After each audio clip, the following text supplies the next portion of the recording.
আহা বলো না।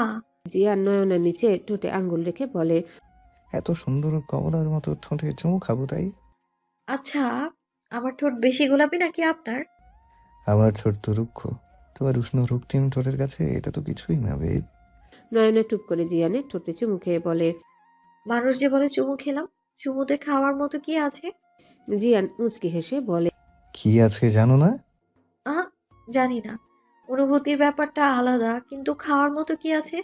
জিয়ান নয়নের কানের কাছে মুখ নিয়ে বলে। খাওয়ার মতো আছে নিঃশ্বাস। আল্লালা। নয়না নাক সিটকে বলে, ইয়াক, ছি, এসব কি কথা? সরুন, আজ থেকে কিস টিস সব বন্ধ। নিঃশ্বাস না হয় মানলাম, তাই বলে।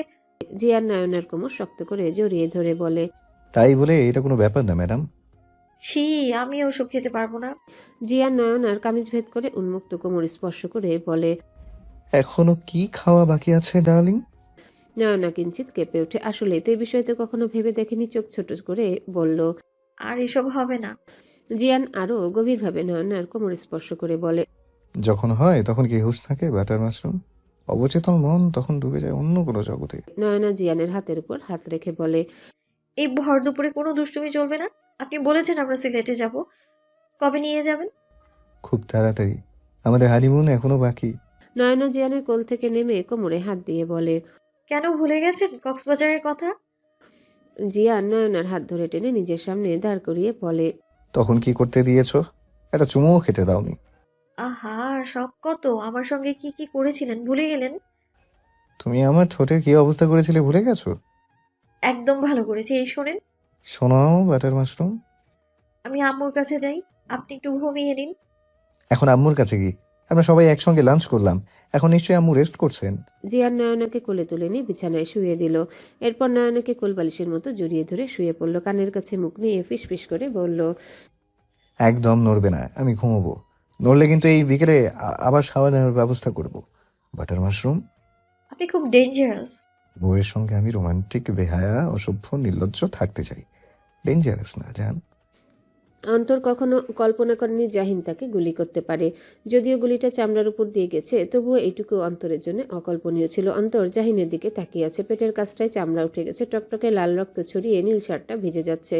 জাহিন এবার পিস্তল তাক করলো ঠিক অন্তরের খুলি বরাবর। শান্ত কিন্তু প্রলয়ঙ্কারী কণ্ঠে বলল। দেখ, আমি তোর মতো বোকা নই। যা করেছি তাতে আমাদের ভালো।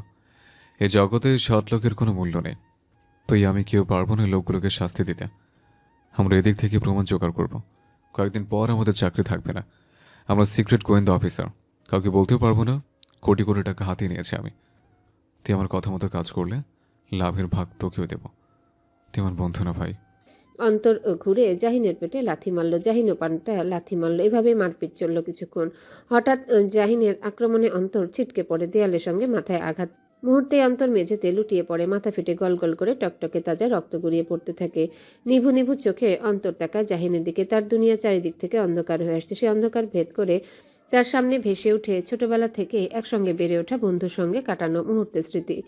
একটা চকলেট যারা অর্ধেক অর্ধেক ভাগ করে খেত, সেই বন্ধু দেওয়া আঘাতে সে তলিয়ে যাচ্ছে অন্ধকারে। জাহিন দ্রুত অন্তরের মাথা কোলে নিল, অন্তরকে ডাকতে লাগলো। এই অন্তর, ওঠ। চোখ খোল ভাই আমার। আমি যা করেছি সব অন্যায়, কিন্তু তাতেই তোর আমার ভালো। এই ওঠ, ওঠ না। রক্তে ভিজে যাচ্ছে মেঝে। কোলে তুলে নিয়ে বাইরে বের হয়ে এলো জাহিন। গাড়িতে বসিয়ে সিট বেল্ট বেঁধে দিয়ে নিজে ড্রাইভ করে নিয়ে এলো হাসপাতালে। জাহিন মাথায় হাত দিয়ে দাঁড়িয়ে আছে। ডাক্তার বলেছে রোগীকে বাঁচিয়ে রাখা প্রায় অসম্ভব। প্রচুর রক্তক্ষরণ হয়েছে। জাহিন দুহাতে নিজের মাথার চুল খামচে ধরে বসে আছে। চোখ দুটো রক্তিম বর্ণ ধারণ করেছে। অন্তরের ফোনটা বেজেই চলেছে, বাঁচতে বাঁচতে কেটে যাচ্ছে। একটু পর আবারও বেজে উঠছে। বিরক্ত হয়ে ফোনটা সুইচ অফ করে দিল জাহিন। শাইনা এসেছে বাবার বাড়িতে। অবশেষে তাদের বিয়েটা মেনে নিয়েছে শাইনার পরিবার। বাড়িতে এসে অভিমান করে অনিকেতের কল টেক্সট কোনো কিছুরই রিপ্লাই করছে না। অভিমানের কারণ আসার সময় অনেকবার অনিকেতকে বলেছিল শাইনার সঙ্গে এই বাড়িতে আসতে। বাড়িতে না আসলেও অন্তত শাইনাকে গেট পর্যন্ত পৌঁছে দিতে, কিন্তু ডাক্তার অনিকেত মাহমুদ শাইনার কোনো কথা রাখেনি। তাই রাগ করে কল টেক্সটের রিপ্লাই করছে না শাইনা। অনিকেত হাসপাতালে পৌঁছে শাইনাকে কল করলো। রিং হয়ে কেটে যাচ্ছে, কিন্তু রিসিভ হচ্ছে না। এরপর টেক্সট করলো, টেক্সটের রিপ্লাই আসছে না। অনিকেত পুরো দিনে যখনই সময় পেয়েছে শাইনাকে কল করেছে, টেক্সট করেছে, কিন্তু কোনো রেসপন্স পায়নি। অবশেষে উপায় না পেয়ে জিয়ানের কাছ থেকে নাম্বার নিয়ে শাইনার আম্মুকে কল করলো। তার সঙ্গে কুশল বিনিময় করে বলল। আন্টি, শাইনাকে একটু দেওয়া যাবে? তুমি আমার মুভিটা দেখছি, এখন ডিস্টার্ব করতে হলো? আর কোনো সময় পেলে না? কি এমন ইম্পর্ট্যান্ট কাজ করছো তুমি? মুভি দেখছি। মুভির নাম কি? বলো না তুমি আমার। বলার কি আছে, আমি তো তোমারই জান।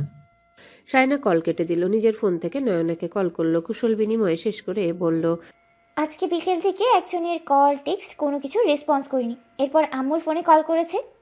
কি করো তুমি? ফোন কেন রিসিভ করছো না? টেক্সটের রিপ্লাইও করছো না। মুভি দেখি। মুভির নাম কি? বলো না তুমি আমার। বলার কি আছে, আমি তো তোমারই জান। তোমার বর তো ভালোই রোমান্টিক ননদি। রোমান্টিকটা ছাই ভাবি, তুমি নাম্বার কেন দিয়েছো? কার নাম্বার দিয়েছি? আম্মুর নাম্বার। আমি দিইনি, তোমার ভাই দিয়েছে মনে হয়। থাকার অভিমান করে আমার দেবরটাকে কষ্ট দিও না। এই বাড়িতে না আসা পর্যন্ত এই অভিমান ভাঙবে না। তাকে বলে দাও তুমি আমি কঠিন অভিমান করে আছি। অনিকেত চেম্বার থেকে বের হয়েছে রাত 9টায়। রিক্সা নিয়ে কতক্ষণ রাতে ঢাকা শহর ঘুরল। তখন বাজে রাত 11:30। কল করলো শায়নাকে। ওপাশ থেকে কোনো রেসপন্স নেই। অনেক ভেবে কোনো কুল কিনারা পেল না। জিয়ানের নাম্বার বের করে জিয়ানকে কল করলো। কিরে, বউ পেয়ে তো ভুলেই গেছিস আমাদের? হঠাৎ মনে পড়লো, কি ব্যাপার? শ্বশুর বাড়িতে প্রথম গেলে কি? জিয়ান উচ্চারণ করে বলে, ওয়েট, একটু উঠে দূরে সরে বলি। অনিকেত বুঝে গেছে জিয়ান কি বলতে চাইছে। জিয়ান কিছু বলার আগে অনিকেত বলল, চুপ কর শালা, এইসব তোকে বলতে হবে না। বেড়াল মারা এখনো বাকি নেই। তোর মতো নাকি বাসর রাতে বেড়াল মারা ডান? তোর লজ্জাও করে না এসব বলতে?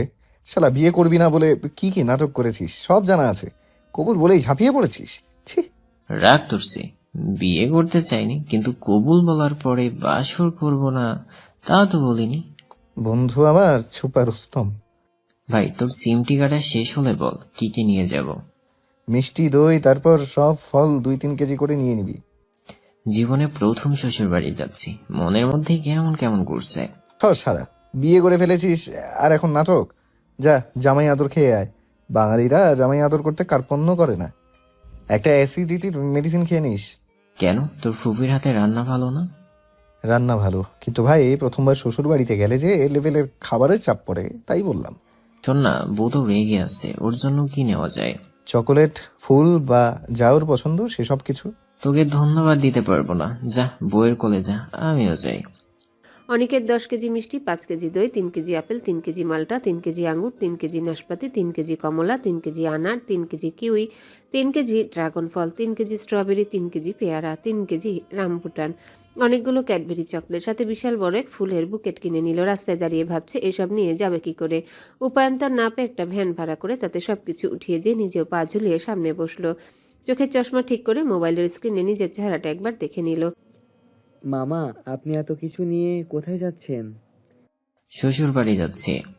জিয়ান বের হয়েছে সন্ধ্যায়, এখনো বাসায় ফিরেনি। নয়না খাবার খেয়ে রুমে এসে সেই কখন থেকে অপেক্ষা করছে। বারান্দায় বসে আছে একা একা। টেক্সট পাঠিয়েছে, তাও রিপ্লাই করেনি। নয়না আকাশের দিকে তাকিয়ে বলে, মন ভেসে যায় মেঘের ভেলায়, রাত কেটে যায় অবহেলায়। তারপর নিজেই মনে মনে বলে। কি সব বকবক ছন্দ বানাই আমি। কিছুক্ষণ চুপ করে থেকে আবারও হাতে মোবাইল নিল। তারপর ভেবেচিন্তে টাইপ করলো, হতাম যদি সাদা মেঘের ভেলা, তোমার ছায়া হয়ে কাটিয়ে দিতাম আমার সারা বেলা।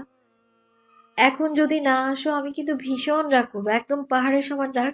বারান্দার দোলনায় শুয়ে শুয়ে আকাশে তারা গুনছে নয়না।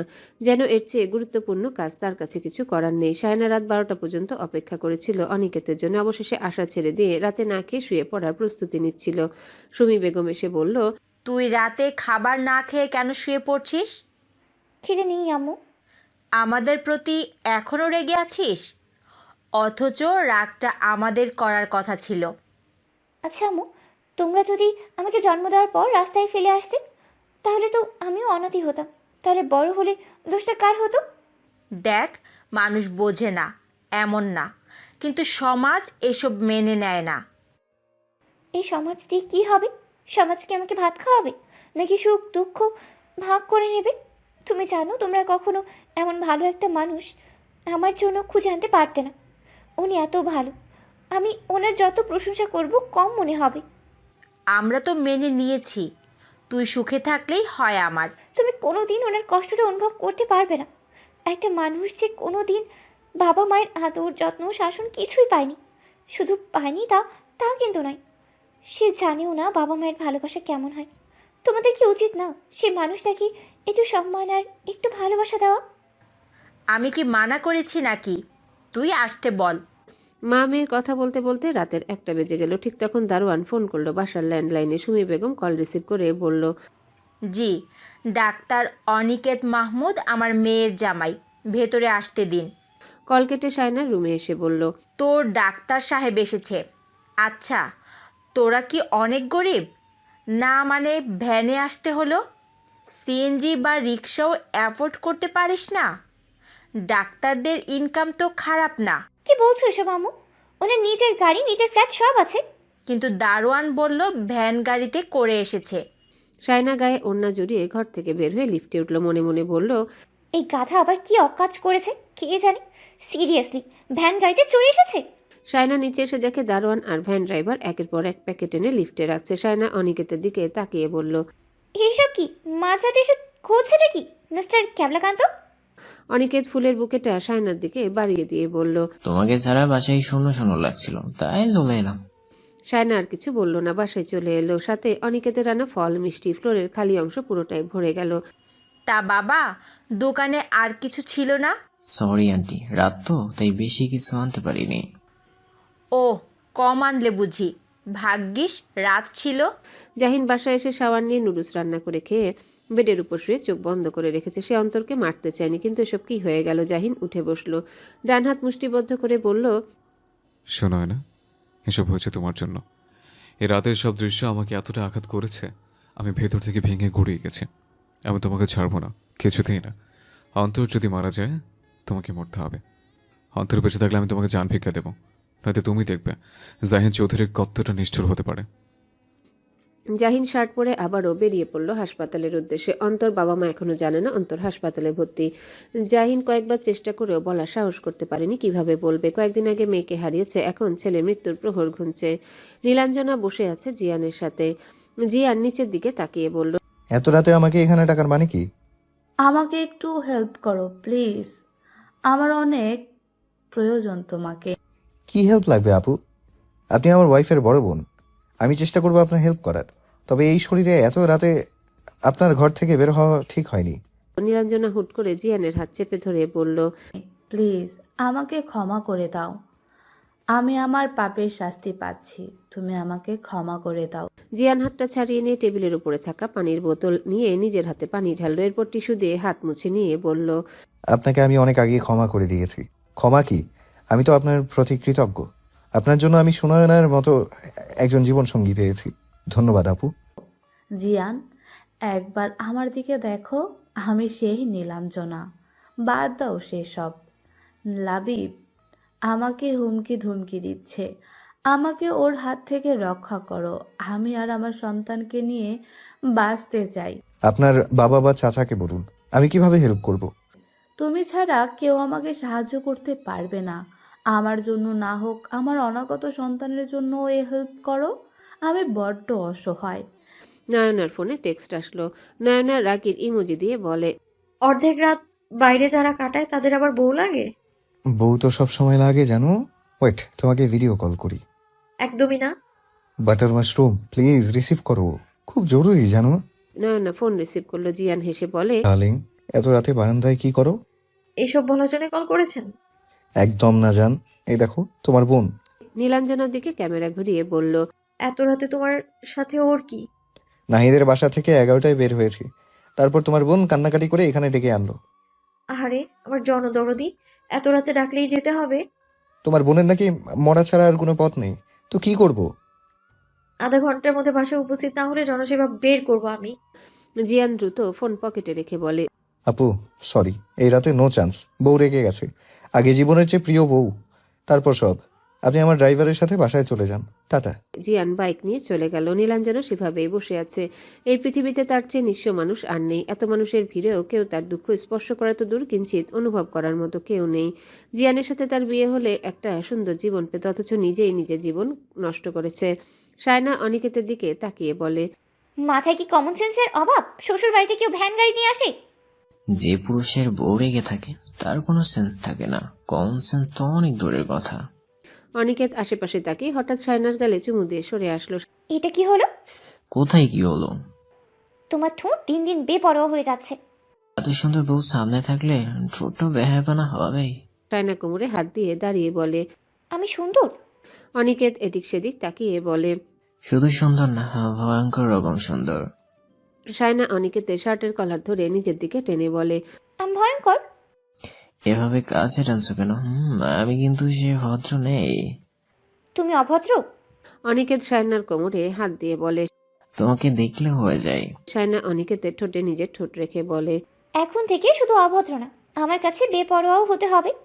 অনিকেত সায়নার ঠোঁটে ডুবে গেল। সায়না অনিকেতকে সরিয়ে দিয়ে বলে। বহুত হয়েছে, এবার ডিনার করতে চলুন। তোমাকে দিয়ে ডিনার শুরু করার অপশন নেই। আমাকে দিয়েই তো শুরু করলেন ডাক্তার সাহেব, তাড়াতাড়ি চলুন, আম্মু অপেক্ষা করছে। জিয়ান বাসায় ঢুকে নিজের রুম থেকে সোজা বারান্দায় চলে গেল। ধীর পায়ে নয়নার পাশে বসে নয়নাকে জড়িয়ে ধরে বলে। সরি জান, এই কথা দিচ্ছি আর কোনোদিনও দেরি করব না। নয়না জিয়ানের বুকে কামড় দিয়ে বলে। আপনার সাহস কি করে হয় এত রাতে এক্সের সাথে দেখা করতে যাওয়ার? কি বলছো এসব জান? আমি তো আমার সুইট বউয়ের বড় বোনকে হেল্প করতে গিয়েছিলাম। নয়না জিয়ানের পায়ের উপর বসে জিয়ানের গলা চেপে ধরে বলে। আর কখনো এমন দুঃসাহস করলে না একদম মেরে ফেলবো। আর কখনো হবে না। এই যে নাম্বার ব্লক লিস্টে পাঠিয়ে দিলাম। তবে তোমার উচিত ওর সাথে কথা বলা। এই অবস্থায় বোন হিসেবে তুমি সাহায্য করতে পারো। নয়না জিয়ানের বুকে মাথা রেখে বলে। সিলেট থেকে ফিরে এসেই করব। নয়না জিয়ানের কপালে চুমু দিয়ে বলে। সেখানে গেলে কিন্তু ডাবল আদর করব, কোনো বাহানা চলবে না বে। নয়না চিমটি কেটে বলে। সবসময় উল্টাপাল্টা চিন্তা না। হুম, সব সময় ভালোবাসার চিন্তা। বলেই নয়নাকে কোলে তুলে নিল। এই দেখো আজকের আকাশটা কত সুন্দর। জিয়ান নয়নের কানের কাছে মুখ নিয়ে বলে। তোমার চেয়ে কম। পৃথিবীর কোনো সৌন্দর্য আমাকে বিমোহিত করতে পারে না। তোমার কাছে সব ফিকে মনে হয়। একটু বেশি বেশি হচ্ছে না? ওটাই না, অনেক কম হচ্ছে। কচু। জিয়ান নয়নার ঠোঁটে আলতো কামড় দিয়ে বলে।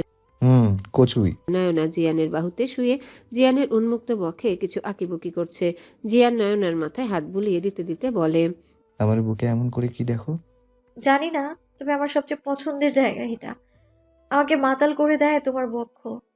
হায়, এভাবে বললে তো তোমাকে একদম থুপ করে খেয়ে ফেলবো। নয়না নিম্ন স্বরে বলে। আরো 3 দিন উপোস করতে হবে মিস্টার প্লেন ড্রাইভার। জিয়ান নয়নাকে শক্ত করে নিজের সাথে জড়িয়ে নিয়ে বলে। অপেক্ষার ফল একটু বেশি সমিষ্ট হয়। নয়না জিয়ানের বুকে আলতো চুমু দিয়ে বলে। অপেক্ষা করো তবে। জিয়ান নয়নার ঠোঁটে ঠোঁট রেখে বলে। চলো ঘুমিয়ে পড়ি, নয়তো ভুলচুক হয়ে যাবে। জাহিন হাসপাতাল থেকে বের হয়ে অন্তরের বাসায় আসলো। অন্তরের বাবা মাকে বলল একটা অ্যাক্সিডেন্ট হয়েছে, অন্তরের খুব দ্রুত ঠিক হয়ে যাবে। এদিকে ডাক্তার বলে দিয়েছে মাথায় আঘাত লাগার ফলে রোগী কোমায় চলে গেছে। বেঁচে থাকবে নাকি মারা যাবে তা এখনো বলা যাচ্ছে না। জাহিন নয়নার স্কুল ড্রেস পরে একটা ছবির দিকে তাকিয়ে থেকে বলে। সবার কাছে আমি ভিলেন হিসেবে ঘৃণিত এক পুরুষ, অথচ আমি শুধু ভালোবেসেছিলাম পুরুষকে ভিলেন বানানোর কারিগর একজন নারী। আমার জীবনের পাতা আমি লিখে রাখবো তোমার নাম। আমি ভিলেন, ঘৃণিত পুরুষ। সে ঘৃণার অনলে পুড়ে ছাই হয়ে যাবে তুমি। নাজিম চৌধুরী মিতা বেগমকে বলল। তোমার ছোট ছেলের কোনো খোঁজ আছে? আমি চাই মেহনুর এখানে থাকুক। মেয়েটা খুব ভালো বিজনেস বোঝে। ওর মতো লাফাঙ্গা ছেলে যদিও এমন মেয়ে ডিজার্ভ করে না, তাকে বলো বাসায় আসতে। তোমার আশকারা পেয়ে অমন ঘরছাড়া হয়েছে। 3 মাস ধরে কোনো টাকা পয়সা নিচ্ছে না। কি খাচ্ছে কোথায় আছে তাও জানে না। এমন কেন হলো ছেলেটা? মিতা, তুমি পারবে ওকে ঘরে ফেরাতে? মিতা বেগম নাজিম চৌধুরী রাগের মধ্যে লুকিয়ে থাকা ভালোবাসা দেখলেন, অথচ জাহিন মানতে রাজি নয় যে তার বাবা তাকে ভালোবাসে। জানি না, আমার সাথে সপ্তাহখানেক আগে কথা হয়েছে। ও নিজে কল না করলে ওর তো কোনো খোঁজ খবরই পাওয়া সম্ভব না। এবার দেখি বুঝিয়ে বলে বা ইমোশনাল ব্ল্যাকমেল করে মেহনুরকে বিয়ে করাতে রাজি করতে পারি কি না। আমার চিন্তা হয় মিতা, আজকাল পত্রিকায় যা সব দেখি, এরপরও কিভাবে নিজেকে ঠিক রাখি বলো? কোনো খারাপ মানুষের পাল্লায় পড়লে ওর জীবনটা শেষ। কেন এমন হলো ছেলেটা? কি ভুল করেছি আমি ওকে শাসন করতে? এত চিন্তা করো না, আমাদের ছেলে তো এমন কোনো অন্যায় কখনো করতে পারে না। আর বছরখানেক এমন ঠুই ঠুই করবেই, এরপর বিয়ে করবে, তারপর নিজেও যখন বাবা হবে ঠিক হয়ে যাবে সব কিছু। হলেই ভালো। জাহিন পায়ের উপর পা তুলে বসে আছে বারান্দার ইজি চেয়ারে, হাতে একটা দিয়াশলাই। বারবার আগুন জ্বালাচ্ছে, নেবাচ্ছে। একটু পর বা হাতে মাথা চেপে ধরে বলে। The game start now dear. শোনো না, এবার তুমি দেখবে ভিলেন চরিত্র কেমন। ভিলেনরা যেমন উন্মাদের মতো ভালোবাসতে পারে, ঠিক তার চেয়ে দ্বিগুণভাবে ঘৃণাও করতে পারে। Wait and watch darling. তুমি কি রাগ করেছো? দেখো, আমি চাইলে তোমার কাছ থেকে বিষয়টা লুকিয়ে রাখতে পারতাম। আমি যখন নাহিদের বাসা থেকে বের হয়েছি তখন লাগাতার কল আসতে থাকে। এটা হয়তো ওর নতুন নম্বর। রিসিভ করতে গিয়ে ওর কণ্ঠ শুনে কেটে দিতে চেয়েছিলাম, কিন্তু একটা মেয়ে এই অবস্থায় এত রাতে বাইরে এসেছে, তাই গিয়েছি। নয়না জিয়ানের দিকে তাকালো। জিয়ান নয়নার হাত দুটি মুঠোয় বন্দি করে বলল, অনেক মানুষ জীবনে আসে আবার চলেও যায়। নীলাঞ্জনা আমার সঙ্গে ভুল করেছিল মানছি। আমি নীলাঞ্জনাকে ঘৃণা করতে পারি, কিন্তু এটাও সত্য, একটা সময় আমি তাকে ভালোবাসতাম। তোমার বয়স কম, তাই আমি সব সময় চেষ্টা করি তোমার মনে যেন সন্দেহ না জন্মায়। মাঝে মাঝে মানুষের জীবনে এমন একটা সময় আসে যখন হাজার মানুষের ভিড়েও সে নিঃস্ব হয়ে যায়। তখন খড়কুটো পেলেও সেটা আঁকড়ে ধরে বাঁচতে চায়। আমি মানুষ হিসেবে পারিনি একজন প্রেগনেন্ট মেয়েকে এত রাতে একা ছেড়ে দিতে। তাই দেখা করে আমার গাড়িটা দিয়ে নীলাঞ্জনাকে বাসায় পাঠিয়ে দিয়েছি। সঙ্গে এটাও বুঝিয়ে দিয়েছি যে আমি ওর সেই খড়কুটো নই, আমি অন্য কারো। নয়না জিয়ানকে জড়িয়ে ধরে বলল, তোমাকে এত কথা বলতে হবে না। আমি জানি তুমি কেমন, তোমার উপর ভরসা আছে আমার। জিয়ান নয়নাকে আরো গভীরভাবে জড়িয়ে ধরে বলল, ভালোবাসি তোমাকে। আমার এই ছোট জীবনটা তোমার নামে উৎসর্গ করে দিয়েছি। ভালোবাসার কাছে মানুষ বড্ড অসহায়। নয়না জিয়ানের কাঁধে চুমু দিয়ে বলল, ভালোবাসার কাছে তুমি অসহায় হও সেটা আমি চাই না। আমি চাই আমার ভালোবাসা তোমার শক্তি হোক। মানুষ মাত্রই ভুল করে, কখনো ভুল ত্রুটি হলে আমরা নিজেরা সমাধান করে নেব। আমরা প্রেমিক প্রেমিকা নই যে কথায় কথায় ঝামেলা করে ব্রেকআপ করে ফেলবো। অর্ধাঙ্গিনী হই আমি তোমার, তোমার জীবন সঙ্গিনী। সব চড়াই উতরাই পার করে সুখে দুঃখে একসঙ্গে থাকবো। জিয়ান নয়নার দুই গালে হাত রেখে বলল, তোমার মতো করে কে ভালোবাসবে আমায়? এভাবে কে গুছিয়ে নিতে পারবে বলো? তুমি শুধু আমার, এই জন্মে আমি শুধু তোমারই। আলতো করে ঠোঁট চুমু খেয়ে বলল, কাল রাতে আমাদের টিকিট বুক করেছি। তৈরি তো মিসেস চৌধুরী হানিমুনের জন্য? নয়না জিয়ানের কানের কাছে মুখ নিয়ে বলল, পুরনো বউ নিয়ে হানিমুনে যাচ্ছ, আবার ভয় দেখাও। এখন কি ভয় পাই নাকি আমি ওসব? জিয়ান নয়নার থুতনিতে হাত দিয়ে বলল। কোন সব? নয়না চোখ বন্ধ করে বলল। ভালো হয়ে যাও ময়নার বাপ। জিয়ান নয়নাকে কোলে তুলে নিয়ে বলল, তুমি আমার কাছে চির সবুজ, কখনো পুরনো হবে না। প্রতিদিন নতুন ভাবে নতুন করে তোমার প্রেমে উন্মাদ হব। জাহিন অন্তরের রুমে বসে আছে। অন্তর অর্ধমৃত অবস্থায় বেডে পড়ে আছে। হাসপাতালের এই চার দেয়ালে যেন আটকে গেছে অন্তরের জীবন। পৃথিবীতে সে বেঁচে আছে নাকি মরে গেছে সেই অনুভূতিও তার নেই। নিষ্প্রাণ হয়ে পড়ে আছে সে, যেন জীবন্ত লাশ। জাহিদ চেয়ার টেনে বসলো, অন্তরের দিকে তাকিয়ে বলল, যখন আমরা সিক্রেট গোয়েন্দা সংস্থায় যুক্ত হই তখন অনেক শর্ত, অনেক নিয়মকানুন মেনে ঢুকতে হয়। তার মধ্যে সবচেয়ে বড় শর্ত, আমরা নিজেদের এই পরিচয় কাউকে বলবো না, এমনকি নিজের পরিবারকেও না। আমি জানি আমি তোর অপরাধী, কিন্তু দোষটা আমার নয়। আর যখন আমরা এই ফোর্সে কাজ শুরু করি, একদিন হঠাৎ মাননীয় প্রধানমন্ত্রীর পক্ষ থেকে আমার ডাক আসে। তিনি আমাকে তার নিয়ম চালার হুকুম দেন। সেদিন আমার শরীরের রাগ, জেদ সব ছিল, কিন্তু পথ ছিল না। প্রধানমন্ত্রীর বিপক্ষে যাওয়া মানে মৃত্যু। হয়তো অনেকের মতো আমাদের লাশে ফেলে দেওয়া হতো পতেঙ্গের সমুদ্র সৈকতে। কত তথ্য উলটপালট করেছে, কত নির্দোষ শাস্তি পেয়েছে। অথচ ক্ষমতার মসন্দে বসে থাকা সরকার পক্ষের বড় বড় নেতারা পায়ের উপর পা তুলে অন্যায় করে গেছে। সেসব জেনে তাদের সাপোর্ট করেছে, টাকাও কামিয়েছে, কোটি কোটি টাকা। মানুষকে গুম করেছি, তুই হয়তো কিছু বিষয় জেনে গিয়েছিলে। কিন্তু বিশ্বাস কর, তোর বোনের সঙ্গে হওয়া অন্যায় আমার হাত ছিল না। মন্ত্রীর ভাগ্নে, মন্ত্রীর ছেলে আর বন্ধু মিলে তোর বোনকে ধর্ষণ করে। আমি যখন স্পটে পৌঁছাই তখন ঋতুর অবস্থা শোচনীয়। আমি দ্রুত ওকে হাসপাতালে নিয়ে যাই। আমার বিড়াল ম্যারিনো স্পটে মারা যায়। আমি তোর বোনকে বাঁচাতে পারিনি। মিস মান্নাতের বাবা মা মন্ত্রীর বিরুদ্ধে আওয়াজ তুলেছিল। দুজনকে গুম করে খুন করা হয়েছে। তোর বোনের মতো মান্নাতেরও এই অবস্থা হতে পারত। আমি মান্নাতকে বাইরের দেশে পাঠিয়ে দিয়েছি। মানছি আমি পৃথিবীর সবচেয়ে জঘন্য মানুষ, কিন্তু ক্ষমতায় টিকে থাকতে হলে এসব করতে হয়। এই যে অল্প কয়েকদিনে আমি বড় পদ পেয়েছি, এটা তো এমনি এমনি নয়। আমি খুব নিকৃষ্ট মানুষ। হয়তো আগামীকাল আমি আমার জীবনের সবচেয়ে নিকৃষ্ট কাজটা করব। তারপর হয় নিজেই নিজেকে শেষ করব, নয়তো নিজেকে অন্য কারো আড়ালে লুকিয়ে ফেলব। অন্তর জাহিনের কথা শুনতে পেল কিনা বোঝা গেল না। কোমায় পড়ে থাকা মানুষ কি কথা শুনতে পারে? তবে অন্তরে চোখের কার্নিশ বেয়ে নোনা জল গড়িয়ে পড়ছে। জাহিন উঠে দাঁড়িয়ে বলল, তুই বেঁচে থাক, আমি তোর কোনো ক্ষতি করতে চাইনি। বলেই পা ফেলে বেরিয়ে এলো হাসপাতালের কেবিন রুম থেকে। এই কয়দিন টেনশনে তুষির চোখের নিচে কালো দাগ পড়ে গেছে। একটা মানুষ কিভাবে উধাও হয়ে যেতে পারে, কোথাও কোনো চিহ্ন নেই, যেন সে কখনো ছিলই না। তুষির জানা মতে সে সব জায়গায় খোঁজ নিয়েছে, কেউ সন্ধান দিতে পারেনি। ফোনটাও সুইচড অফ। একদিন কলেজেও যায়নি তুষি। অবশেষে সিদ্ধান্ত নিয়েছে আগামীকাল সকালে অন্তরের বাসায় যাবে। তুষি অন্ধকারে বিছানায় বসে আছে, চোখ জুড়ে তার রাজ্যের চিন্তা। মনটা যেন মরে গেছে, চোখের পানিও যেন ফুরিয়ে গেছে। তুষি মনে মনে বলল, তোমার কি আমার কথা মনে পড়ে না? এই যে তোমার সুখে আমার ঘুম নেই চোখে, মন নেই দেখে, চোখের অশ্রু ফুরিয়ে গেছে। তোমার মনে কি সেই টান অনুভব হয় না? কেন ভালোবেসে নিঃস্ব করে দিয়ে গেলে? ভালোবাসায় আমি পড়া পড়ি আল্লাহ কি। সায়না অনিকেতের হাতে হাত রেখে ছাদে হাঁটছে, নিজের ছোটবেলা নানার কথা শেয়ার করছে। অনিকেত গভীর মনোযোগ দিয়ে সে কথা শুনছে। সায়না বলল, জানো, একবার আমি মেলায় গিয়েছিলাম পাশের নিচের ফ্ল্যাটের আপুদের সঙ্গে। মেলা থেকে ফিরতে রাত হয়ে যায়। বাবা বলল আজ আর ঘরে ঢুকতেই দেবে না। আমি বাবার কথা শেষ হওয়ার আগে ভ্যাঁ ভ্যাঁ করে কান্না করে দিলাম। বাবারা হয়তো মেয়েদের কান্না সহ্য করতে পারে না। বাবা আমার হাত টেনে রুমে নিয়ে এসে বলল, কাঁদবি না, এরপর মেলায় গেলে আমাকে বলবি, আমি নিয়ে যাব। আমি বাবাকে জড়িয়ে ধরলাম।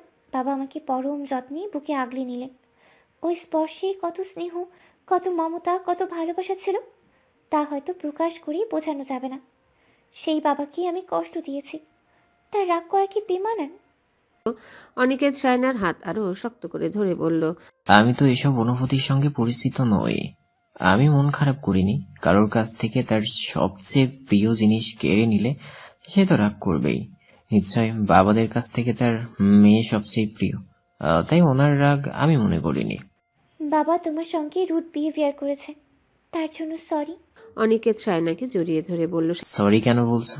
আমি জানতাম না বাবাদের শাসন কেমন হয়, আজ দেখে নিলাম। সেটাও কম কিসে। তবে একটা কথা, তুমি আমাকে কখনো ছেড়ে যেও না। আমার পৃথিবীতে আপন বলতে তুমি ছাড়া আর কেউ নেই। সায়না উত্তর দেওয়ার আগে অন্য ছাদ থেকে একজন বলল, রুম থাকতে ছাদে রোমান্স কেন? অনিকেত সায়নার হাত ধরে সিঁড়ির দিকে টেনে নিয়ে এলো। ভীতু কোথাকার, বললাম আর চলে এলো। তোমার উচিত ছিল আমার কোমর ধরে নিজের দিকে টেনে নিয়ে ঠোঁটের ঠোঁট ডুবিয়ে দেওয়া। আমার বউকে আমি একা একা নির্জন রুমে আদর করব, মানুষ দেখবে কেন? বউ আমার আদর, আমার তবে যত্ন করব সবাইকে দেখে, যাতে সবাই বোঝে বদ্ধ রুমে ভালোবাসাটা হয় না, যত্ন করে আগলে রাখতে হয় প্রিয়তমা অর্ধাঙ্গিনীকে। সব হারানোর পর মানুষের আর পাওয়ার কিছু থাকে না। নিঃস্ব মানুষকে বারবার নিঃস্ব করা যায় না। জাহিন মাথা উঁচু করে মান্নাতের দিকে তাকিয়ে বলে, আপনার কথা ঠিক, তবে আপনি হয়তো জানেন না, মানুষ পুরোপুরি নিঃস্ব হয় না। নিঃস্ব হতে হতে তার কাছে থেকে যায় জীবন। সে জানে না কবে এই জীবন থেকে সে মুক্তি পাবে। ওটাকে থাকা বলে না, ওটাকে বলে বোঝা। মিস মান্নাত, এত কথা বলার কিছু নেই। সেদিন তো সব আপনাকে বলে এসেছিলাম। তাহলে আপনি কেন দেশে আসলেন? যদি নিজের জীবন প্রিয় হয়ে থাকে তাহলে আজকে চলে যাবেন। যার ব্যবস্থা আমি করে দেব। জঘন্য একজন মানুষ, কিভাবে পারলেন আমার বাবা মায়ের খুনিটাকে টাকার বিনিময়ে ছেড়ে দিতে? জাহিন মান্নাতের দিকে এক গ্লাস পানি এগিয়ে দিয়ে বলে, পানিটা খেয়ে মাথা ঠান্ডা করুন। টাকা না খেলেও তার কোনো শাস্তি পেত না। হ্যাঁ, আমাদের তথ্য অনুযায়ী তারা গ্রেপ্তার হতো, কয়েকদিন কেস চলত, এরপর তারাও আবার বেরিয়ে যেত, এরপর তারা আরও বেপরোয়া হয়ে উঠত। তাই বলে এই দেশের খুনিরা এইভাবেই ঘুরে বেড়াবে? এদেশে এমনই হয়। অপরাধী যত শক্তিশালী তাদের বিচার তত দুধভাত। আপনাকে আমি বাঁচিয়ে রেখেছি, আপনার উপর ওদের ক্ষোভ। আপনি বেঁচে আছেন জানতে পারলে আপনাকে ছাড়বে না। রাজনীতি চালিয়ে মানুষের জীবন কিছুই না। এই মহড়ায় যারা পড়ে তারা বাঁচতে পারে না। আমার বাবার দোষটা কি ছিল? সবচেয়ে বড় দোষ, সে অন্যের বিরুদ্ধে কথা বলেছে। সরকারি চাকরি করতে হলে সরকারের হুকুম মানতে হয়, হোক সেটা ঠিক বা ভুল। এই যে দেখুন, আমাকে কতজনকে গুম করতে হয়েছে। কিছু তো করার নেই, তাই না? এটা আমার ডিউটি। কিছু করতে গেলে আমার মতো একজনকে মারা তাদের জন্য কোনো বড় ব্যাপার না। মান্নাত জাহিনের দিকে তাকিয়ে বলে, অন্যায়কে প্রশ্রয় দিয়ে আবার বুক ফুলিয়ে সেসব বলছেন? আমি সব রেকর্ড করেছি, আজকে থানায় জমা দিব। জাহিন নিজের পকেট থেকে রিভলভার বের করে মান্নাতের দিকে তাক করে বলে, এক চাপে আপনার অধ্যায় ক্লোজ করে ফেলতে পারি। ভালো ভালো আজই চলে যাবেন। বলেই মান্নাতের ফোন থেকে সব ডিলিট করে দিল। আর হ্যাঁ, ফ্লাইটের সময় না হওয়া পর্যন্ত এখানে থাকবেন। ঠিক সময় আমার লোক আপনাকে এয়ারপোর্টে পৌঁছে দেবে। বলেই সিগারেট ধরিয়ে চলে গেল। মান্নাত সেভাবেই বসে আছে। কি হলো এটা? এই মানুষটা তার চিন্তার থেকেও জঘন্য। অন্তরের ফোনে এতগুলো কল দিলাম, টেক্সট করলাম, সেন্ড হচ্ছে না কেন? একজন সিবিআই অফিসার এতটা জঘন্য হতে পারে? মান্নাত নিজেকে বিশ্বাস করাতে পারছে না। দিনের পর দিন একই বিছানায় পাশাপাশি থেকেও একজন মানুষ আর একজন মানুষের ভালোবাসা অর্জন করতে পারে না। একই ছাদের নিচে থেকেও তাদের মধ্যে থেকে যায় শত মাইল দূরত্ব। নয়না চা বানাচ্ছিল, মেহিনুরের কথা শুনে পেছনে ফিরে বলে, সব ডিপেন্ড করে মনের উপর। মানুষ মন থেকে না চাইলে তো সম্পর্ক সামনে এগোয় না, তাই না? আমি তোমার বড় নাকি তুমি আমার বড়? বয়সে আপনি আমার বড়, সম্পর্কে আমি আপনার বড়। তবে এইসব ছেড়ে আপনি চাইলেও আমাদের অন্য একটা সম্পর্ক তৈরি হতে পারতো। যার কাছ থেকে সব কেড়ে নিয়েছো সে তোমার সাথে সম্পর্ক করবে? কেউ কিছু কেড়ে নিতে পারে না। যার ভাগ্যে যা আছে সে তা পাবেই। তোমার ভাগ্যে রেজা কিছুতেই থাকতে পারে না। সে ডিজার্ভ করে বেটার। হয়তো উনি আমার চেয়ে ভালো কাউকে ডিজার্ভ করে, কিন্তু দিন শেষে তো মানুষটা আমার। আর তাছাড়া আমরা একে অপরে সন্তুষ্ট এতে। কথা ছাড়া আর কিছুই শেখনি ইচড়ে পাকা মেয়ে। নয়না দুধে চায়ের পাতা দিয়ে চুলার আঁচ কমিয়ে মেহিনুরের হাত ধরে বলে, আপু, আপনি আমায় ভুল ভাবছেন। এটা আপনার মনে আমাকে নিয়ে তৈরি হওয়া ঘৃণা আমার জন্য আপনার মনে নেগেটিভিটি ছড়িয়ে রেখেছে। আমি আপনার ছোট, তবুও একটা কথা বলতে চাই। আপনি নিজেকে কষ্ট দিচ্ছেন যে কারণে সে আপনার না। আপনি নিজেকে নিজের জন্য ভালোবাসুন, নিজের জন্য রিলেশন মজবুত করুন। ইনশাআল্লাহ আপনার জীবনে ভালো কিছু অপেক্ষা করছে। মেনুর হাত ছাড়িয়ে নিয়ে বের হয়ে গেল কিচেন থেকে। নয়না চা কাপে ঢেলে নিয়ে আসলো, 1 কাপ মিতা বেগমকে দিয়ে বাকি 2 কাপ নিজেদের জন্য রুমে নিয়ে এলো। জিয়ানকে দেখে বলে, এ কি, তুমি শার্ট খুলে দাঁড়িয়ে আছো কেন? চোখে হাত দিয়ে দাঁড়িয়ে আছে নয়না। জিয়ান নয়নার কোমর ধরে নিজের দিকে এনে বলে, স্যার দেখুনি বেবি, এমনভাবে লজ্জা পাচ্ছ মনে হচ্ছে এর আগে কখনো দেখোইনি। আগে তো ড্যাব ড্যাব করে গিলে খেতে আমার বডি। ছি, কি জঘন্য কথা মিস্টার প্লেন ড্রাইভার। আমি এসব করতাম? হুম, আমার বাটার মাশরুম করতো। সে কি বলেছিল জানো? দেখার মতো জিনিস চোখের সামনে থাকলে দেখবো না। কথা বলতে বলতে জিয়ান পার্পেল কালারের একটা ফর্মাল শার্ট পরে নিল। নয়না জিয়ানের দিকে তাকিয়ে বলে, এমন নায়ক সেজে কোথায় যাচ্ছ? একটু কাজ আছে বাটার মাশরুম, এই যাবো আর আসবো, মাত্র 1 ঘন্টার কাজ। চা আনলাম, খাবে না? জিয়ান চা নিয়ে চুমুক দিয়ে বলে, লাজবাব বেবি, যদিও একটু ঠান্ডা হয়ে গেছে। হবেই তো বেব, আমি বানিয়েছি না। আমরা কটা বাজে বের হব বাসা থেকে? 5টায় বা 6টায়, টেনশন নিও না। প্যাকিং তো করা শেষ, আমি যাবো আর আসবো জাস্ট। নয়না জিয়ানকে জড়িয়ে ধরে বলে, থেকে যাও না, এখন বেরোতে হবে না। জিয়ান নয়নাকে কোলে তুলে নিয়ে বলে, বউ, এভাবে বেঁধে রাখতে চাইছো কেন? আদর খেতে ইচ্ছে করছে নাকি? নয়না জিয়ানের নাক টেনে বলে, একদম ভুলভাল চিন্তা বাদ দাও, থেকে যাও, 10টা চুমু খাওয়াবো। জিয়ান নয়নার ঠোঁটে চুমু দিয়ে বলে, 100টা চুমু খাবো এসে, আর সিলেট গিয়ে তো হিসেব ছাড়া খাবো।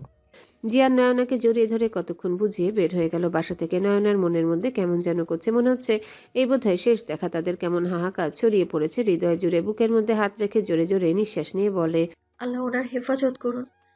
হুট করে সব কেমন অন্ধকার হয়ে গেল। হাসি খুশি মুখটা মলিনতায় ছেয়ে গেল। মুহূর্তেই মনটা বিষাদে রূপান্তরিত হলো।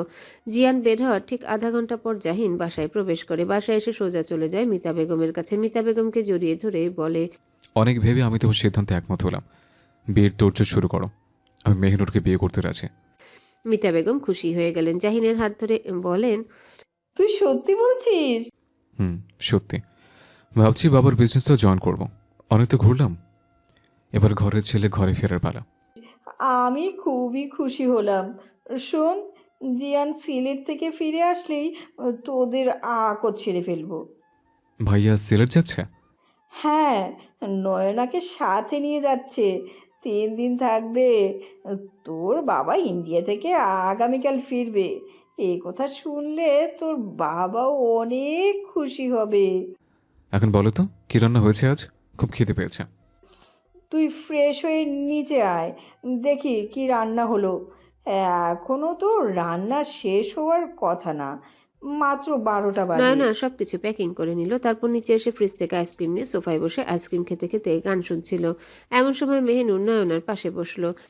গতকাল তোমাকে কি বলেছিলাম মনে আছে? আমার ব্রেইন খুবই দুর্বল এসব ক্ষেত্রে।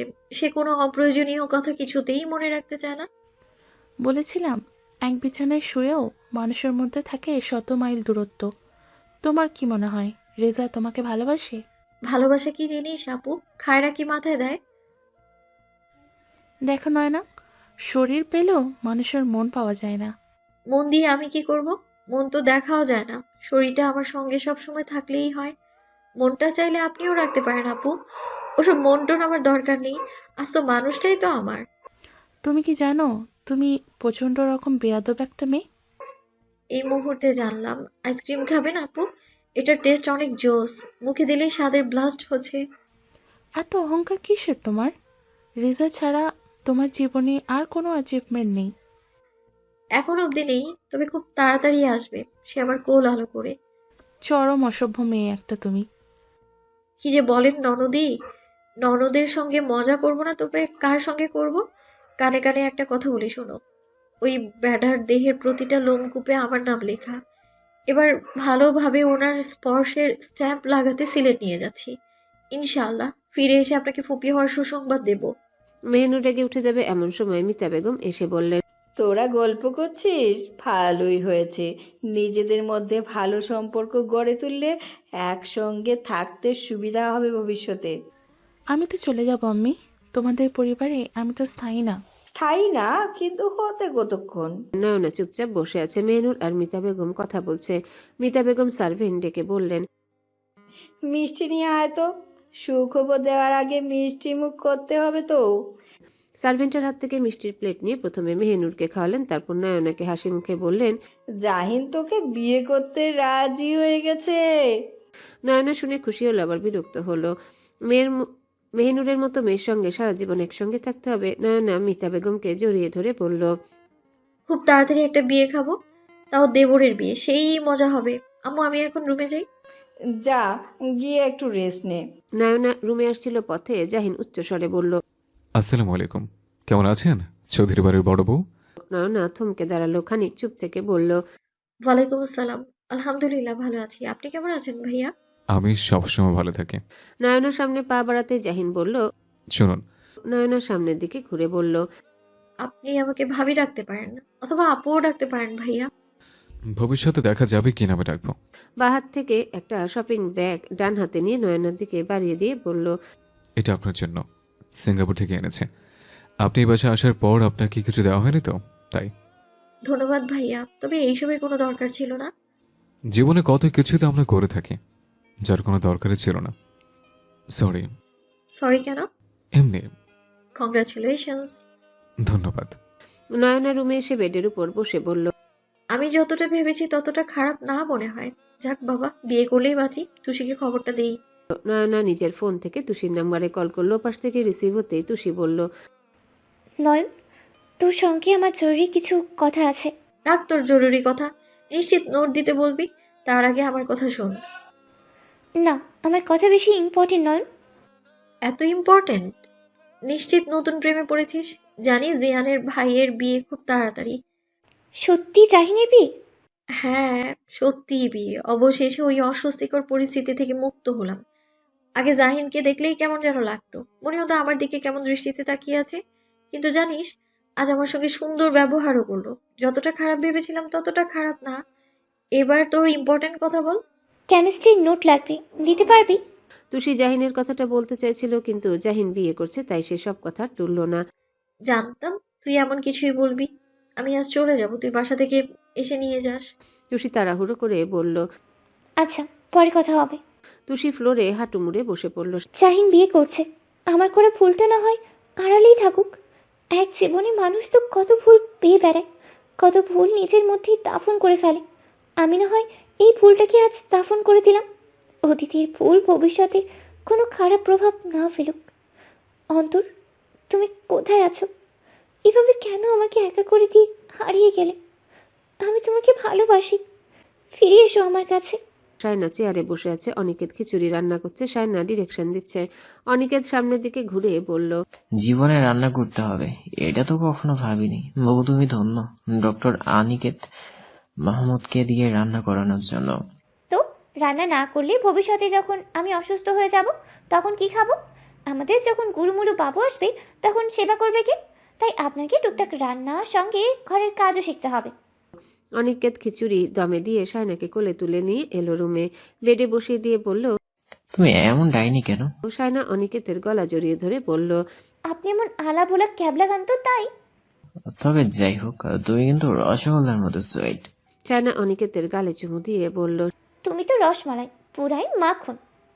লজ্জা নেই কেন তোমার? কই চুমু খাবো আমি? তা না, তুমি চুমু খাচ্ছ, আবার কমপ্লিমেন্টও দিচ্ছ। কি বেহায়া বউ গো তুমি। সায়না অনিকেতের ঠোঁটে চুমু দিয়ে বলল, তোমার মতো লজ্জা পেতে থাকলে এতদিনে বাসরও হতো না।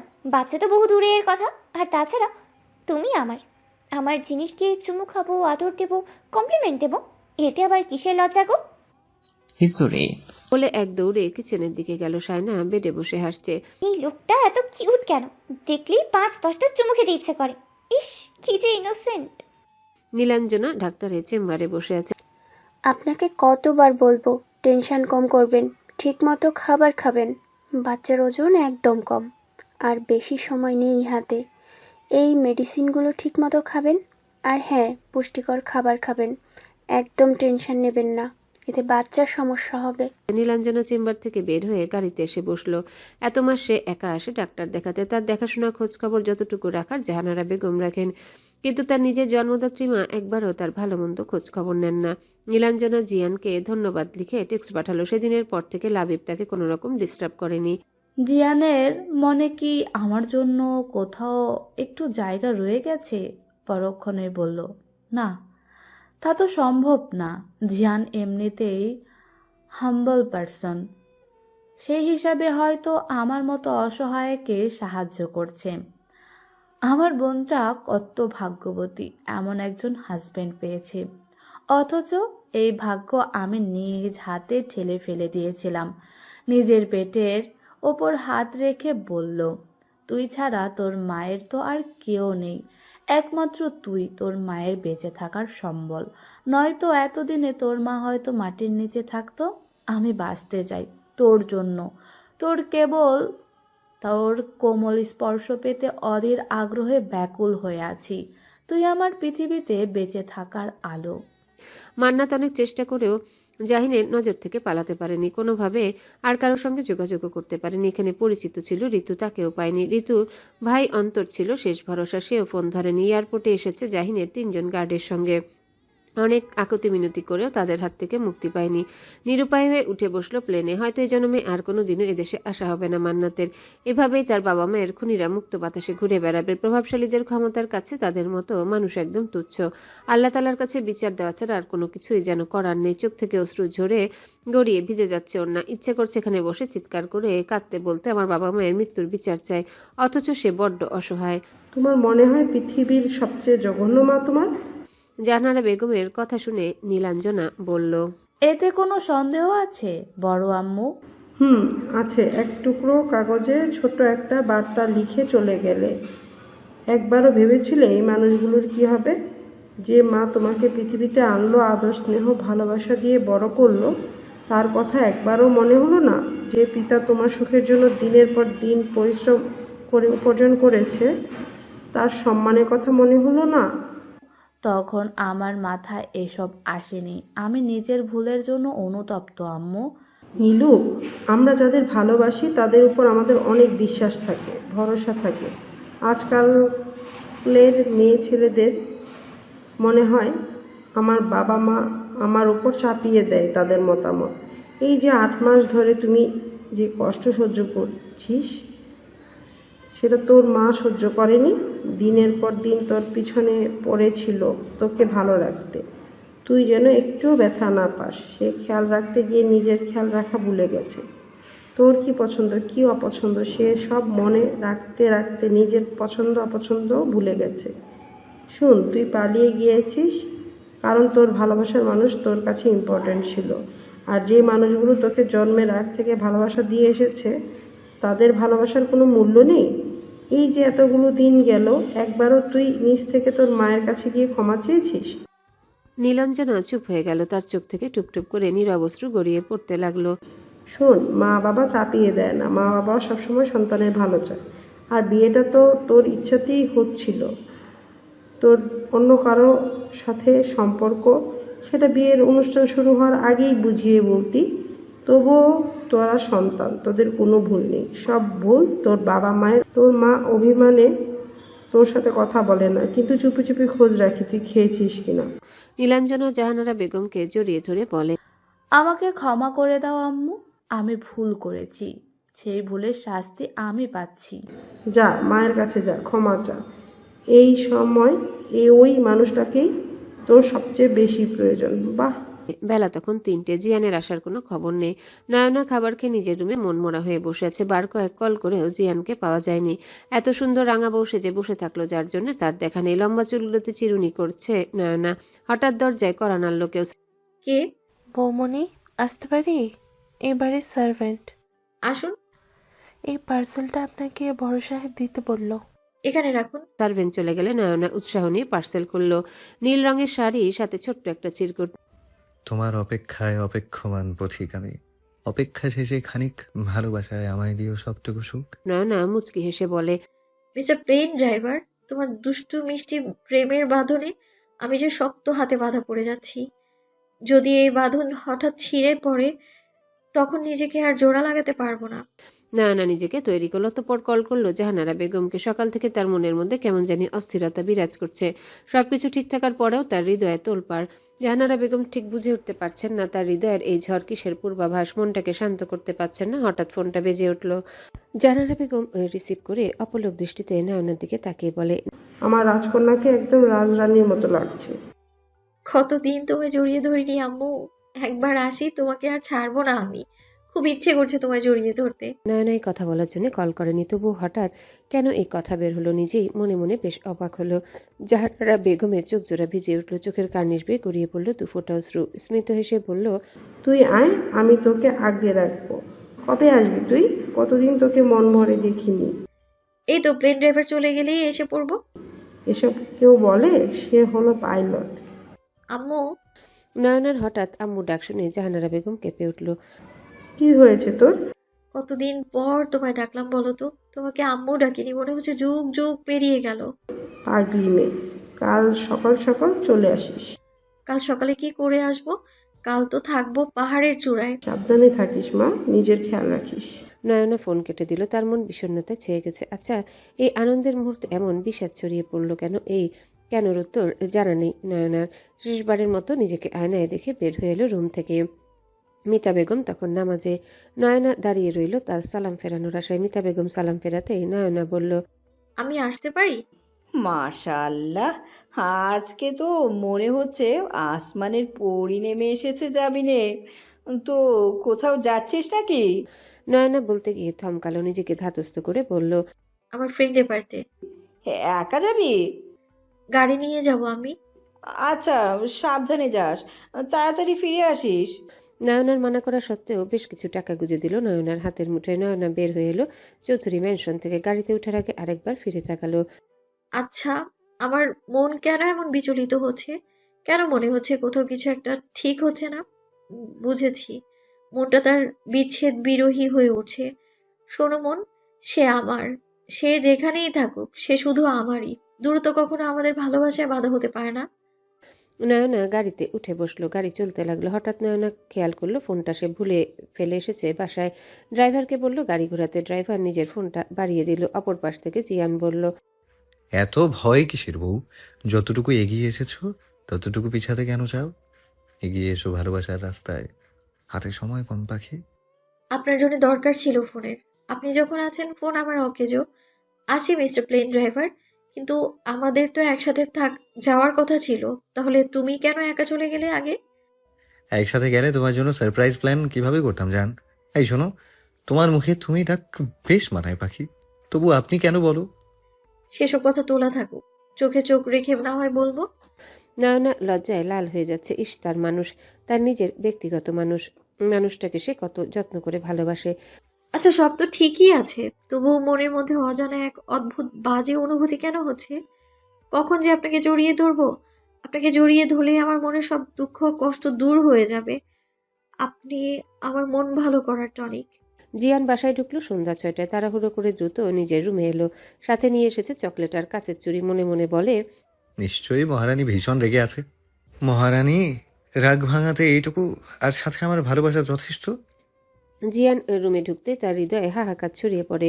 রুম জুড়ে কিনি দারুণ শূন্যতা তাকে এসে ঘিরে ধরেছে। জিয়ান ডাকতে লাগলো, শোনো না, শুনছো?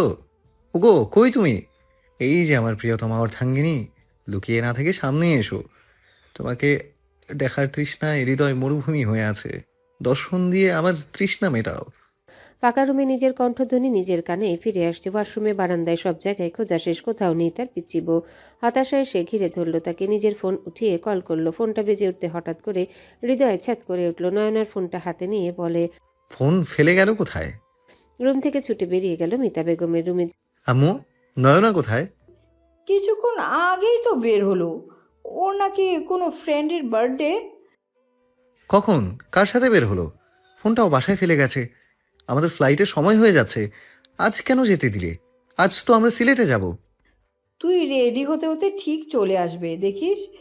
এত বিচলিত হতে হবে না। বয়স কম হলেও বোধ বুদ্ধি অনেক ভালো। তুই সারাদিন কোথায় ছিলি? হ্যাঁ, অনিকেতের অ্যাক্সিডেন্ট হয়েছে। কি বলিস? এখন কি অবস্থা? গুরুতর কিছু?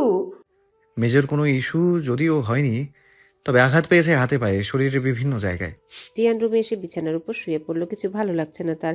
রুম জুড়ে করুণ শূন্যতা গ্রাস করছে তাকে। হঠাৎ তাকিয়ে দেখে বিছানার উপর তার পছন্দ করা টুকটুকে লাল শাড়িটা নাকের সামনে নিতেই যেন নয়নার শরীরের ঘ্রাণ তাকে সতেজ করে তুলল। ইস, বড্ড লোভ হচ্ছে তোমাকে টুকটুকে লাল শাড়িতে দেখার। নিশ্চয়ই তোমাকে মারাত্মক লাগছিল। এই শাড়িও হয়তো মুগ্ধ হয়েছিল তোমার অঙ্গে জড়িয়ে।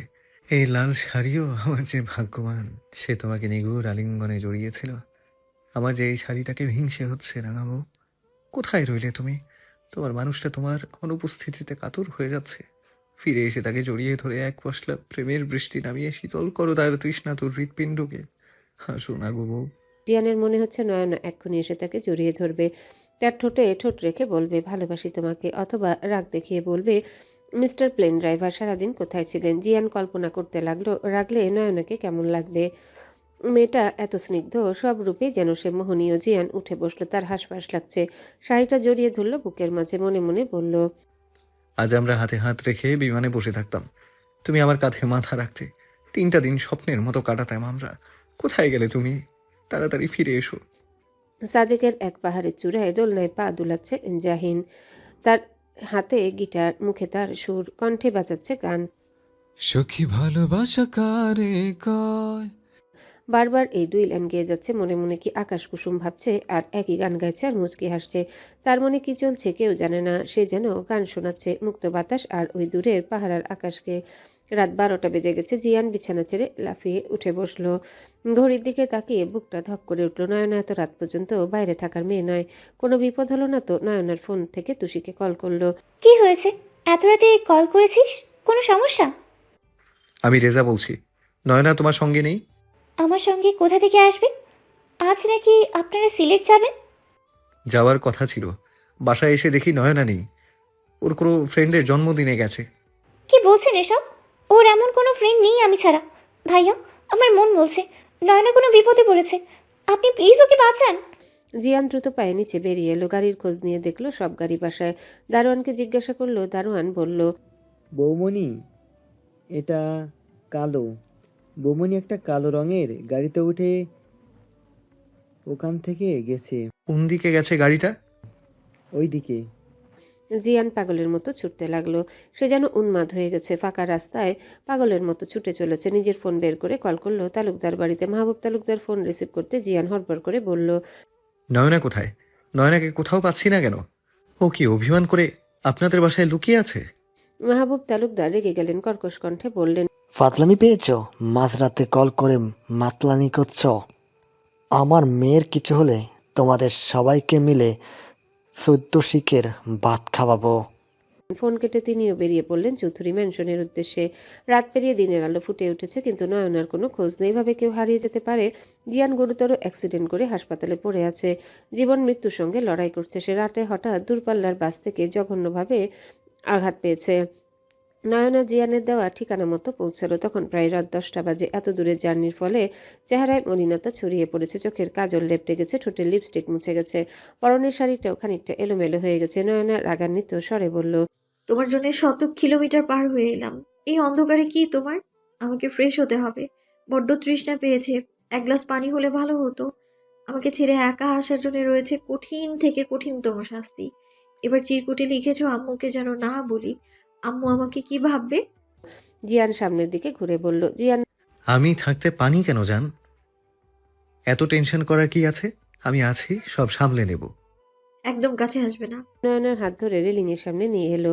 রেলিংয়ের দুই পাশে হাত রেখে বলল, কাছে আসবো না, শুধু তোমাকে এই সুন্দর ভিউ উপভোগ করাবো। সামনে তাকিয়ে দেখো, মনে হচ্ছে না হাত বাড়ালেই চাঁদের নাগাল পাওয়া যাবে? আসলেই কি তাই? সত্যি কি চাইলেই চাঁদকে ছোঁয়া যায়? চাঁদ ধরা ছোঁয়ার বাইরে হলেও চাঁদের সৌন্দর্য অনুভব করা যায়, জ্যোৎস্না বিলাস করা যায়। তুমি কি ভুলে গেছো জ্যোৎস্না ভরা রাত আর আমাদের গভীর প্রণয়? জিয়ান নয়নার চুল কানের পাশ থেকে সরিয়ে দিয়ে বলল, তুমি মোহনীয়। নারীর মোহ পুরুষকে কঠিন থেকে কঠিনতম ঘৃণ্য কাজ করায়, জানো তো? আপনার স্পর্শ কেমন অদ্ভুত লাগছে। আর হ্যাঁ, মোহ তো ক্ষণস্থায়ী। আপনি কি জানেন না মিস্টার প্লেন ড্রাইভার, নারীর ভালোবাসা কঠিন থেকে কঠিনতম হৃদয়ের পুরুষকেও বরফ গলা নদী বানিয়ে দেয়। ভালোবাসা দিয়ে জিতে নেওয়া যায় সবকিছু। সব ভালোবাসা তো পূর্ণতা পায় না। প্রকাশের আগেই কত ভালোবাসা আড়াল হয়ে যায়। সব ভালোবাসা কি সমাজ মেনে নেয়? ভালোবাসা মানে যে তাকে পেলে আপনি পূর্ণ এমনটা নয়। যে মানুষ না থেকেও আপনার হৃদয়ে থেকে যায় সেটাও ভালোবাসা। আমি আর আপনি দুই মেরুর মানুষ, তবু কেমন মিলে গেছি একে অপরের মাঝে, যেন শত জনমের সম্পর্কে বাঁধা আমরা। ভালোবাসা সব অসম্ভবকে সম্ভব করতে পারে মিস্টার পাইলট মহাশয়। তুমি শুধু সুন্দর নও, তোমার কথাও জাদুকরি। কোনো ছেলে তোমার সঙ্গে 5 মিনিট কথা বললে তোমার প্রেমে পড়তে বাধ্য। আমার আর কারো প্রেম চাই না এই জন্মে। আমি শুধু তোমাকে চাই। তুমি আমার হয়ে থাকো। আমি ভালোবাসা দিয়ে তোমায় জড়িয়ে নেব আদরের চাদরে। তুমি কি সত্যি আমাকে ভালোবাসো? আপনি বুঝি সত্যিই ভালোবাসেন না? উত্তর দাও। কোনো সন্দেহ আছে? আমার জন্য তুমি কি করতে পারবে? আপনি চাইলে তো নিজের প্রাণটাও দিয়ে দিতে পারবো। আপনি এখন আমার প্রাণ ভোমরা। জিয়ান নয়নাকে ধাক্কা দিয়ে ফেলে দিল, এক হাতে ধরে রাখলো। নয়না চোখ বন্ধ করে বলল, সত্যি সত্যি মেরে ফেলবে নাকি? তুমি আমাকে ভালোবাসো না। ভালোবাসা থাকলে বিশ্বাস আর ভরসাও থাকতো। নয়না পিটপিট করে চোখ খুলল। মাঝখানে রেলিংটুকু পড়ে গেছে, সে শূন্যে ভাসমান। এই হাতের বাঁধন উন্মুক্ত হলেই তার জীবনের সমাপ্তি। নয়না জিয়ানের চোখের দিকে তাকিয়ে বলল, তোমার আমার ভালোবাসার সমাপ্তি। ধরেই নিচ্ছ আমি তোমাকে হত্যা করব? যে হৃদয়ে আপনি জিম্মি করেছেন তার দেহ যদি নেয়ার হয়, তবু মনে রেখো, পাহাড়ের এই নীরবতা, এই বাতাস, এই প্রকৃতি সাক্ষী থাকবে এক কিশোরীর পবিত্র প্রেমের। এই অস্তমিত সূর্যটা সাক্ষী রইল, প্রতিদিন তুমি ঠিক তার মতোই ধুকে ধুকে অস্তমিত হবে। সূর্য তো পরের দিন ফিরে আসে পূর্ণ তেজ নিয়ে। তুমি আর কখনো পূর্ণ হবে না। আমার রক্তে যে হাত রঞ্জিত করেছো, সেই হাত কোনোদিনও পূর্ণ হবে না। নয়না যদিও এতক্ষণ ফিল্মি ডায়লগ দিচ্ছিল, হঠাৎ জিয়ানের চোখের দিকে তাকিয়ে তার রুহ কেঁপে উঠল। নয়না কম্পিত কণ্ঠে বলল, প্লিজ আমায় টেনে তুলুন, ভয় পাচ্ছি। মনে হচ্ছে তুমি আসলে তুমি আসলে তুমি নাও, অন্য কেউ। তোকে আমি কোনোদিন ভালোবাসিনি। অভিনয় করেছি, নিখুঁত অভিনয়। ঠিক যেভাবে তোর বোন আমার সাথে অভিনয় করে আমার কোমর হৃদয়টাকে হত্যা করেছে, তার চেয়ে 1000 গুণ বেশি কষ্ট দিয়ে আমি মারব তোকে। Revenge of nature. তোর কোনো দোষ নেই যদিও, কিন্তু রক্ত তো একই। জিয়ানের হাত আলগা হচ্ছে। নয়না দুহাতে আঁকড়ে ধরল জিয়ানের হাত, করুণ স্বরে বলল, আমাকে মেরে ফেলবেন না। আমি আপনাকে ভালোবাসি। আমার মৃত্যু মানে পৃথিবীতে আপনার ভালোবাসার মৃত্যু। কেন করছেন এমন? আমি জানি আপনি আমার সঙ্গে মজা করছেন। এমন মজা আমি আর নিতে পারছি না। জিয়ান নয়নার দিকে তাকিয়ে অট্টহাসি দিয়ে বলল, আমি মজা করছি না, আমি সত্যি বলছি। তোর জীবনের বাতি এখানে আমার হাতে নিভে যাবে। রিভেঞ্জ নেব তোর রক্ত দিয়ে। নয়না চিনতে পারছে না এই মানুষটাকে। আসলে কি সে ওই মানুষ যার ভালোবাসায় গতকাল সিক্ত হয়ে মনে হয়েছিল ভালোবাসার মতো সুন্দর জিনিস পৃথিবীতে আর নেই? নয়না কান্না জড়িত কণ্ঠে বলল, পৃথিবীতে যত সুন্দর জিনিস আছে তার অর্ধেক হলো নারী। নারীর ভালোবাসা ছাড়া তা পূর্ণতা পায় না। জিয়ান নয়নার হাত ছাড়িয়ে নিতে নিতে বলল, বেশি সুন্দর জিনিস আবার আমার সহ্য হয় না ডিয়ার। এই জন্মের মতো আলবিদা। পরের জন্ম বলে কিছু থাকলে দেখা হবে প্রিয়। জিয়ান বলেই চিৎকার করে উঠল। তার চিৎকার মিলিয়ে যেতে লাগলো পাহাড়ার বাতাসে। তার করুণ আর্তনাদ কারো কর্ণকুহরে পৌঁছালো না। অসহায় চাঁদও যেন ব্যথিত হলো এই করুণ দৃশ্যের সাক্ষী হয়ে। সে শুধু তাকিয়ে দেখল, অথচ বাঁচাতে পারল না এক নিষ্পাপ ফুলকে। কি দোষ ছিল তার? ভালোবাসা কি আসলেই দোষের? জাহিন পাগলের মতো হাসতে লাগলো, পৈশাচিক সে হাসি। দুফোঁটা অশ্রু গড়িয়ে পড়ল জাহিনের চোখ থেকে। আমি যাকে ভালোবাসি তাকে অন্য কারো বাহুতে সহ্য করার ক্ষমতা আমার নেই। আমি তো মহান হতে পারবো না। তোমার সঙ্গে প্রথম দেখা করার কথা আমি কোনোদিন বলতে পারবো না। Bashundhara City shopping mall, floor number 7। সে চাহনি, সে চঞ্চল হরণের মতো চোখ, সে জাদুকরী কণ্ঠ। আমি কোনোদিন বলতে পারিনি। কত শতবার তোমার খোঁজ নিয়েছি স্কুল কেটে দারুণের কাছে। আমি শুধু তোমাকে চেয়েছিলাম, শুধুই তোমাকে। ও রেজা আমার কাছ থেকে তোমাকে কেড়ে নিয়েছে। আমি মহৎ হতে পারলাম না। আমি তোমাকে বলতেও পারলাম না আমি তোমায় কতটা ভালোবাসি। তুমি চলো না বই, ধোকা দিয়েছ আমাকে। আমার ভালোবাসা ভালো থেকে বড় পড়ে। জাহিন নিজের চোখ মুছে নিল। আগে থেকে হেলিকপ্টার প্রস্তুত করে রেখেছিল, হেলিকপ্টারে করে চলে এলো ঢাকায়। এসে চুপচাপ নিজের রুমে ঘুমিয়ে রইল। চোখ বন্ধ করে বলল, এবার মরেও শান্তি পাবো। মিতা বেগম জাহিনের রুমে এসে বলল, এখনো ঘুমাচ্ছিস? তোর ভাইকে খুঁজে পাওয়া যাচ্ছে না, ও ফোনটাও বন্ধ বলছে। ওই মেয়েটাও ওর বোনের মতো নিশ্চিত কোনো ছেলের সঙ্গে পালিয়ে গেছে, নয়তো আমাকে কেন মিথ্যে বললো? জাহিন কিছুই না বুঝার ভান করে বলল, কি বলছো এসব? বুঝিয়ে বলো। মিতা বেগম সব বললেন। জাহিন অবাক হয়ে বলল, আমাকে আগে বলবে না? এক্ষুনি যাচ্ছে। বাইরে এসে বাইক নিয়ে বেরিয়ে পড়ল জাহিন। আকাশের দিকে তাকিয়ে, যারা অন্যায় করে তাদের কখনো শাস্তি হয় না, শাস্তি তো পায় নিরাপরাধ মানুষ। ক্ষমতার বুদ্ধি থাকলে 2-4টা খুন করা কোনো ব্যাপার না। আজ থেকে জাহিনের রাজ্যে জাহিন একাই রাজা। জাহিন হয়তো ভুলে গেছে পাপ তার বাপকেও ছাড়ে না।